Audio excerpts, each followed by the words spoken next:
স্থানীয় যে সরকার নির্বাচন হয়েছে, আমাদের সিদ্ধান্ত হয়েছে স্থানীয় সরকার নির্বাচনে আমরা অংশগ্রহণ করব ইনশাআল্লাহ। আমরা এককভাবেই আল্লাহর রহমতে আমরা নির্বাচনে প্রতিদ্বন্দ্বিতা করব ইনশাআল্লাহ। আর সাথে সাথে আমরা স্থানীয় নির্বাচনের সরকার আমরা বিশেষ করে ঢাকার দক্ষিণ এবং উত্তরের সিটি মেয়র হিসেবে আমরা প্রার্থী আল্লাহর মধ্যে ঠিক করেছি।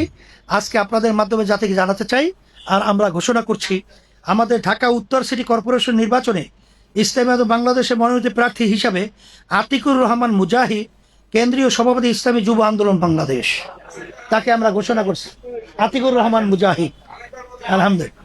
আর ঢাকা দক্ষিণে আমরা প্রার্থী হিসাবে আমাদের সাবেক ছাত্রনেতা হাফেজ মাওলানা ফজলুল করিম মারুফ, আমাদের কেন্দ্রীয় প্রচার ও দাওয়া বিষয়ক সম্পাদক, আপনাদের সুপরিচিত, আপনাদের মহব্বতী